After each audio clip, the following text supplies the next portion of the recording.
تم نے میرے منگیتر کو مار دیا، حنین کانپتے لہجے میں بولی تو بلاول شاہ گہرا مسکرایا۔ بالکل، اور میں مزید تمہارے ہر اس عزیز کی جان لے لوں گا جو تمہارے اور میرے درمیان آئیں گے۔ بلاول کی بات پر وہ اپنے بال مٹھی میں دبوچ گئی، جسم لرزنے لگا۔ میں نکاح کے لیے تیار ہوں، وہ خوفزدہ سے بولی، جبکہ وہ اچھی طرح جانتی تھی سامنے موجود شخص اس کی محبت میں نہیں بلکہ اس سے نفرت میں دیوانہ ہو چکا تھا۔ وہ سمجھتا تھا اس کی ماں کی موت کی ذمہ دار حنین تھی۔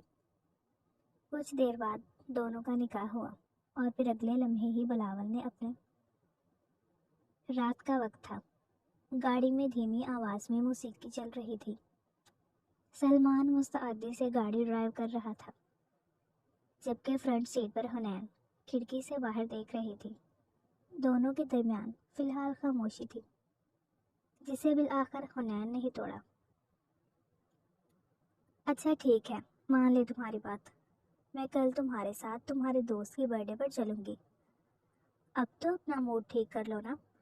حنین نے ہار مانتے ہوئے اپنے روٹھے منگیتر کو منانے کی کوشش کی، لیکن وہ کچھ نہ بولا۔ سلمان، میں نے مان لی نا تمہاری بات، اس نے پھر کہا۔ ہاں لیکن کتنی دیر بعد؟ تم پہلے بھی تو فوری میری بات مان سکتی تھی نا۔ اس نے بھی گردن موڑ کر حنین کو دیکھا۔ سلمان سامنے دیکھو، وہ اچانک چلائی کیونکہ یکدم ایک گاڑی آگے آ گئی تھی۔ سلمان نے بچنا اور بچانا چاہا، لیکن ایک خوفناک آواز نے اس سکون کو چیر کر رکھ دیا۔ تیز بریک، ایک زوردار دھماکہ، اور وہ گاڑی ان کے قریب ہی الٹ گئی۔ سلمان نے جھٹکے سے بریک لگائی۔ حنین کا دل زور سے دھڑکا اور اس نے حیرت سے دیکھا۔ وہ گاڑی اب الٹ چکی تھی، اس کی ہیڈ لائٹس اندھیرے میں ٹمٹما رہی تھی اور اندر سے کسی کے کراہنے کی آوازیں آ رہی تھی۔ یا اللہ، حنین نے گھبرا کر کہا اور جلدی سے گاڑی کا دروازہ کھول کر باہر نکلی۔ حنین، رک جاؤ۔ سلمان نے اسے روکنے کی کوشش کی، مگر وہ تیزی سے الٹی ہوئی گاڑی کی طرف بھاگ چکی تھی۔ گاڑی کے اندر ایک شخص جو شاید ڈرائیور تھا،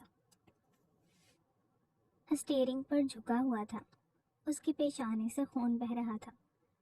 اس کے برابر میں ایک خاتون بیٹھی تھی جو شدید زخمی لگ رہی تھی۔ وہ نیم بے ہوش تھی، لیکن اس کے لبوں سے سسکیاں نکل رہی تھی۔ آپ لوگ ٹھیک ہیں؟ حنین نے کانپتی ہوئی آواز میں پوچھا اور دروازہ کھولنے کی کوشش کی، مگر وہ اندر سے جام ہو چکا تھا۔ حنین، فوراً واپس آؤ، سلمان کی سخت آواز سنائی دی، مگر حنین نے اسے نظر انداز کر دیا۔ سلمان، ہمیں ان کی مدد کرنی چاہیے، یہ بہت زخمی ہے، وہ تقریباً چیخی۔ یہ ہمارا مسئلہ نہیں ہے حنین، پولیس کیس بن جائے گا، چلو فوراً گاڑی میں بیٹھو، سلمان نے سختی سے کہا اور اس کا بازو کھینچنے لگا۔ تم سمجھ نہیں رہے، یہ مر سکتے ہیں، ہمیں انہیں ہسپتال لے جانا چاہیے۔ حنین نے مزاحمت کی، مگر سلمان کے چہرے پر خوف اور غصے کے سائے تھے۔ حنین، تمہیں میری بات ماننی ہوگی، ابھی پولیس آ گئی تو ہمیں بھی پھنسنا پڑے گا۔ سلمان نے زبردستی اسے گھسیٹ کر گاڑی کی طرف لے جانا شروع کر دیا۔ سلمان، پلیز، خدا کے لیے، یہ لوگ تکلیف میں ہیں۔ حنین کی آنکھوں میں آنسو آ گئے، لیکن سلمان کو اس کی فریاد سنائی نہ دی۔ اس نے دروازہ کھولا اور حنین کو گاڑی میں دھکیل کر زبردستی دروازہ بند کر دیا۔ وہ چیختی رہی، مگر سلمان نے گاڑی سٹارٹ کر کے وہاں سے بھگا لی۔ حنین کی سانسیں بے ترتیب تھی، اس کے ہاتھ کانپ رہے تھے اور دل میں عجیب سا خوف اور دکھ تھا۔ وہ پیچھے مڑ کر دیکھتی رہی جہاں وہ زخمی بے یار و مددگار سڑک پر تڑپ رہے تھے۔ تم نے ایسا کیوں کیا سلمان؟ وہ روحانسی آواز میں بولی۔ حنین، سمجھنے کی کوشش کرو، اگر پولیس آ جاتی تو ہم بھی اس کیس پہ پھنس سکتے تھے۔ کیا تم چاہتی ہو کہ ہماری شادی سے پہلے ہی ہم کسی مصیبت میں پڑ جائیں؟ سلمان نے جھنجھلا کر کہا۔ مگر وہ لوگ تکلیف میں تھے، ہو سکتا ہے کہ اگر ہم انہیں ہسپتال لے جاتے تو ان کی جان بچ جاتی۔ حنین کی آواز کانپ رہی تھی۔ کسی اور نے انہیں دیکھ لیا ہوگا، وہ ہسپتال پہنچ جائیں گے، یہ ہمارا مسئلہ نہیں تھا۔ سلمان نے لاپرواہی سے کہا۔ یہی تو مسئلہ ہے سلمان، ہم سب یہی سوچتے ہیں کہ یہ ہمارا مسئلہ نہیں ہے، اور اس سوچ کی وجہ سے کتنے ہی لوگ سڑکوں پر تڑپ تڑپ کر مر جاتے ہیں۔ حنین کا ضبط جواب دے گیا اور وہ پھٹ پڑی، مگر سلمان خاموش رہا، جیسے وہ حنین کی کسی بات کو اہمیت نہ دے رہا ہو۔ کمرے میں خاموشی تھی، بس لیپ ٹاپ کے کی بورڈ کی آواز کبھی کبھار اس سکون کو توڑتی تھی۔ بلاول اپنے کام میں مگن تھا، نظریں اسکرین پر جمی تھیں اور اس کی انگلیاں برق رفتاری سے کی بورڈ پر چل رہی تھی۔ کاروباری دنیا میں اس کی پہچان ایک کامیاب اور ذہین بزنس مین کے طور پر تھی، مگر اس کامیابی کے پیچھے انتھک محنت اور بے شمار قربانیاں چھپی تھیں۔ اس کی ماں، جو ہمیشہ اس کے ہر قدم پر دعاؤں کا سایہ کیے رہتی تھی، آج گھر پر نہیں تھی۔ وہ کسی کام سے باہر گئی تھی اور بلاول نے سوچا بھی نہ تھا کہ یہ دن اس کی زندگی کا سب سے بھیانک دن بن جائے گا۔ اچانک اس کا فون بجا، ایک اجنبی نمبر تھا۔ اس نے الجھتے ہوئے فون اٹھایا، مگر جیسے ہی دوسری طرف سے بات کرنے والے نے اپنی شناخت ظاہر کی، اس کا دل جیسے زور سے دھڑک اٹھا۔ سٹی ہسپتال سے بات کر رہی ہیں، کیا آپ مسز فاطمہ کے بیٹے ہیں؟ بلاول کا گلا خشک ہو گیا۔ جی، کیا ہوا ہے انہیں؟ آپ فوراً ہسپتال پہنچے، آپ کی والدہ کا ایکسیڈنٹ ہو گیا ہے۔ یہ سنتے ہی جیسے وقت رک گیا، اس کے ہاتھ کانپنے لگے، دل کی دھڑکنیں تیز ہو گئیں۔ کیا وہ ٹھیک ہیں؟ اس نے بے چینی سے پوچھا، مگر دوسری طرف سے بس اتنا کہا گیا، براہ کرم جلدی آئیں، ڈاکٹر آپ کو مزید تفصیلات بتائیں گے۔ فون بند ہو گیا، مگر بلاول کی دنیا جیسے کسی نے اندھیرے میں دھکیل دی۔ وہ بغیر کچھ سوچے سمجھے کھڑا ہوا، چابی اٹھائی اور گاڑی کی طرف بھاگا۔ اس کے قدموں میں عجلت تھی، ہاتھ کانپ رہے تھے۔ گاڑی سٹارٹ کرتے ہی اس نے تیزی سے سڑک پر دوڑانا شروع کر دی۔ اس کے ذہن میں بس ایک ہی سوال تھا، امی کیسی ہوں گی؟ زیادہ چوٹ تو نہیں آئی؟ کیا وہ ہوش میں ہیں؟ وہ ٹریفک سگنلز کی پرواہ کیے بغیر تیز رفتاری سے گاڑی چلا رہا تھا۔ اس کے دماغ میں بس وہی کال گونج رہی تھی اور دل کی دھڑکنیں بے قابو ہو چکی تھیں۔ ہسپتال کے گیٹ پر پہنچ کر اس نے گاڑی روکی اور تقریباً بھاگتا ہوا اندر داخل ہوا۔ ایمرجنسی وارڈ میں پہنچتے ہی اس نے ایک نرس کو روکا۔ مسز فاطمہ، میری امی کہاں ہیں وہ؟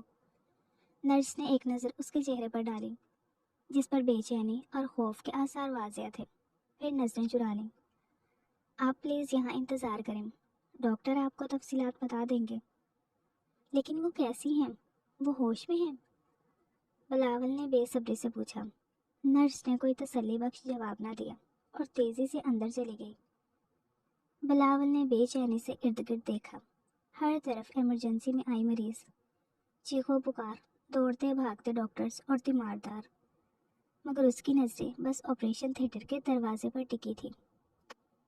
وہ کرسی پر بیٹھا، مگر سکون کہاں۔ ہاتھ بار بار کانپتے ہوئے موبائل پکڑنے لگے، جیسے کسی معجزے کی خبر کا انتظار ہو۔ وہ دل ہی دل میں دعائیں مانگ رہا تھا۔ تقریباً 1 گھنٹے بعد دروازہ کھلا اور ایک ڈاکٹر باہر آیا۔ اس کا چہرہ سنجیدہ تھا اور آنکھوں میں ایک عجیب سی افسوسناک جھلک تھی۔ بلاول فوراً کھڑا ہو گیا۔ ڈاکٹر، میری امی کیسی ہیں؟ وہ ٹھیک ہے نا؟ ڈاکٹر نے ایک لمحے کے لیے گہری سانس لی، پھر نرمی سے بولا، ہم نے بہت کوشش کی، مگر ان کے سر پر چوٹ بہت گہری تھی، اندرونی خون بہنے کی وجہ سے ہم انہیں نہیں بچا سکے۔ یہ الفاظ سنتے ہی بلاول کو لگا جیسے کسی نے اس کے وجود سے جان نکال دی ہو۔ کیا؟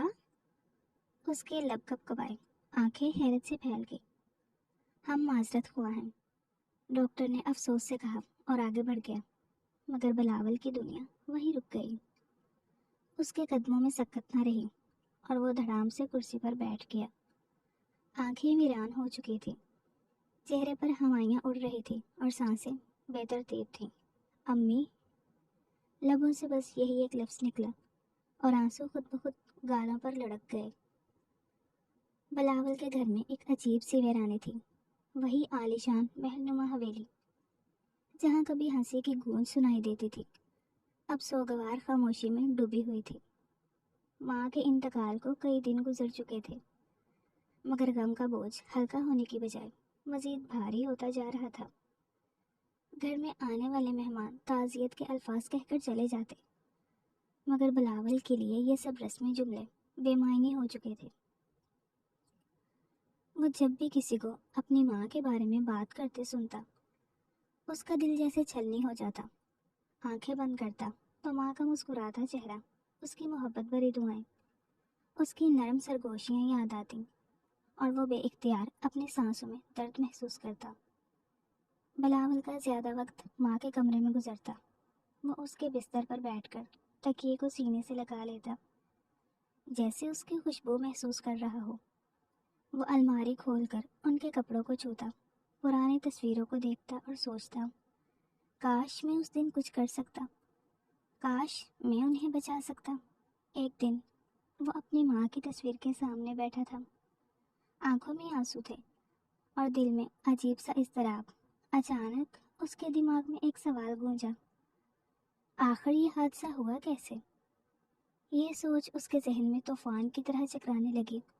وہ فوراً سیدھا ہو کر بیٹھ گیا۔ بلاول نے گھر کے ملازم کو بلا کر کہا، ڈرائیور کو فوراً میرے پاس بھیجو۔ تھوڑی دیر بعد ڈرائیور کمرے میں داخل ہوا۔ اس کے چہرے پر ایک اداسی چھائی ہوئی تھی، مگر وہ شکر گزار تھا کہ اس کی جان بچ گئی تھی۔ بلاول نے سیدھا سوال کیا، اس رات کیا ہوا تھا؟ ڈرائیور نے تھوڑا گلا کھنکارا اور بولا، صاحب ہم عام رفتار میں جا رہے تھے، سب کچھ ٹھیک تھا، جب اچانک ایک گاڑی سامنے آ گئی۔ وہ بہت تیز تھی، شاید ڈرائیور کے قابو میں نہیں تھی۔ میں نے ہارن بجایا، مگر وہ رکنے کی بجائے اور قریب آ گئی۔ مجھے بریک لگانی پڑی، مگر گاڑی بے قابو ہو کر الٹ گئی۔ بلاول کی مٹھیاں بھیج گئیں، اس کا دل زور سے دھڑکنے لگا۔ کیا وہ لوگ رکے؟ انہوں نے مدد کرنے کی کوشش کی؟ ڈرائیور نے افسردہ لہجے میں کہا، نہیں صاحب، وہ رک سکتے تھے، مگر وہ بھاگ گئے، ہمیں خون میں لت پت چھوڑ کر، جیسے ہم انسان ہی نہ ہوں۔ یہ سن کر بلاول کا چہرہ سخت ہو گیا، غصے اور دکھ کا عجیب سا امتزاج اس کی آنکھوں میں دکھائی دینے لگا۔ کیا تم نے ان کی گاڑی کا نمبر نوٹ کیا تھا؟ ڈرائیور نے سر ہلایا، جی صاحب، شکر ہے کہ میں ہوش میں تھا، میں نے نمبر دیکھ لیا تھا، وہ ابھی بھی مجھے یاد ہے۔ یہ سنتے ہی بلاول کی آنکھوں میں روشنی کی ایک چمک آئی۔ کیا نمبر تھا؟ ڈرائیور نے فوراً نمبر بتایا۔ بلاول نے وہ نمبر لکھ لیا۔ اس کی آنکھوں میں انتقام کی چنگاریاں دہکنے لگیں۔ بنگلے کی ویران راہداریوں میں گونجتی خاموشی بلاول کے اندر طوفان برپا کر رہی تھی۔ وہ اپنی ماں کے قاتلوں کو بخشنے والا نہیں تھا۔ جیسے ہی اسے ڈرائیور سے گاڑی کا نمبر ملا، اس نے فوراً پولیس کے ایک بااثر افسر ڈی ایس پی فہد سے رابطہ کیا۔ فہد اس کا قریبی دوست بھی تھا، جو کسی بھی معاملے کو حل کرنے میں مہارت رکھتا تھا۔ بلاول کے چہرے پر شدید غصہ تھا جب اس نے ڈی ایس پی کو نمبر دیتے ہوئے کہا، مجھے اس گاڑی کا مالک چاہیے، جتنا جلدی ہو سکے۔ فہد نے سنجیدگی سے نمبر پر نظر ڈالی اور اس بات میں سر ہلایا، میں معلوم کرواتا ہوں، مگر تمہیں صبر رکھنا ہوگا بلاول۔ بلاول نے دانت پیستے ہوئے کہا، صبر؟ میری ماں مر چکی ہے فہد، میں کیسے صبر کر سکتا ہوں؟ وہ تڑپتی رہی، خون میں لت پت سڑک پر پڑی رہی، اور وہ بے رحم وہاں سے بھاگ گئے۔ میں انہیں نہیں چھوڑوں گا۔ اگلے کچھ دنوں میں فہد نے اپنی مہارت اور پولیس ذرائع کا استعمال کرتے ہوئے گاڑی کے مالک تک پہنچنے کی کوشش شروع کر دی۔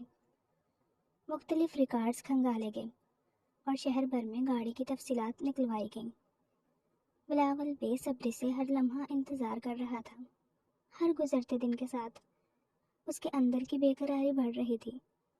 وہ اپنے کاروبار کو تقریباً نظر انداز کر چکا تھا۔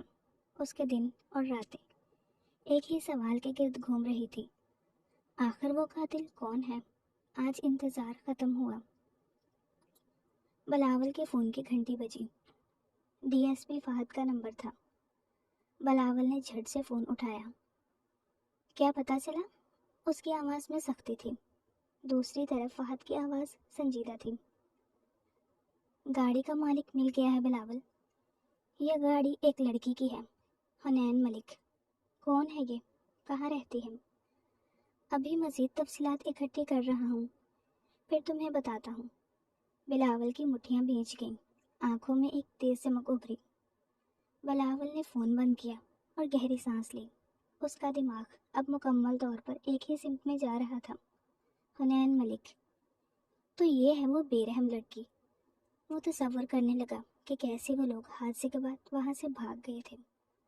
ماں کو مرتا چھوڑ دیا تھا اور کسی پچھتاوے کے بغیر اپنی زندگی گزار رہے تھے۔ بلاول نے اپنے خادم کو بلایا اور سخت لہجے میں کہا، میرے لیے حنین ملک کی تمام تفصیلات نکالو۔ مجھے اس کے ہر پہلو کا علم چاہیے۔ اس کی زندگی کا کوئی پہلو مجھ سے چھپنا نہیں چاہیے۔ اب کھیل شروع ہو چکا تھا۔ صبح کی سنہری دھوپ کھڑکی سے اندر آ رہی تھی۔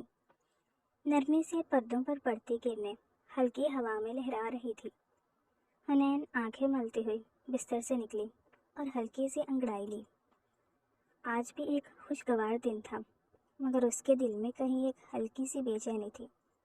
شاید اس لیے کہ اس کی شادی میں اب صرف 1 ماہ ہی باقی تھا۔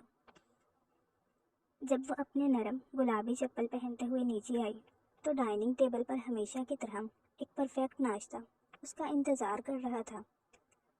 اس کی امی نے اپنے ہاتھوں سے اس کے لیے پراٹھا بنایا تھا، ساتھ میں چائے کی خوشبو بھی فضا میں پھیلی ہوئی تھی۔